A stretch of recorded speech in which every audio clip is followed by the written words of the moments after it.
You can't touch the net. So, used to be the rule where it was only the 2 inches of the antenna, or sorry, the 2 inches at the top of the tape, we call this the tape, and then the antenna. If you touch that, it was a fault. Now, any part from the antenna in, when you're making a play on the ball, is a net. So, I attack the ball, and I swing through, and I hit any part, that's a net.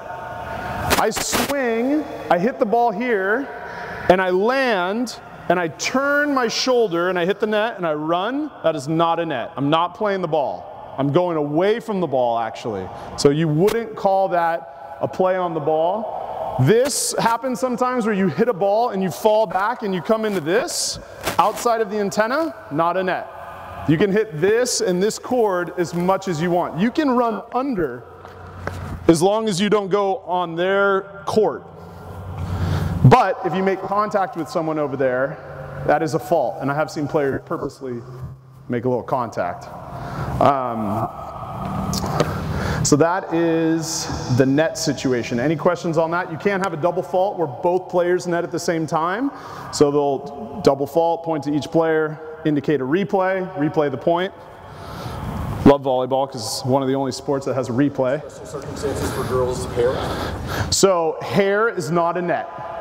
Everything else is. Jerseys, shoes, you can't wear jewelry, which we had an incident with this year with like the first time ever, 11's kid, just new to our club. She got her ears pierced like 2 weeks before a tournament, and I don't have a daughter yet, but I guess you can't take your earrings out, and I was just told a nightmare, so remember that. But hair stuck in, so what you'll see a lot of is a coach yelling, because coaches usually stand here, net, net, net, to the R2, and the R2's standing here. And what they'll do to indicate quiet coach is this. And that's telling the coach, stop yelling at me, it was her hair, because the net will be doing a lot of that. That's when you see coaches freak out, when there's that type of stuff. But you have to remember, the ball hits the net.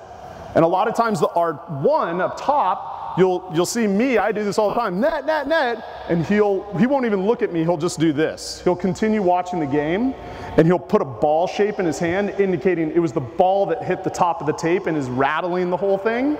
It's not an actual net. But what's infuriating to me, I'm gonna get my soapbox a little bit, is the R2 so much watches the game when they shouldn't be watching the game because they miss nets.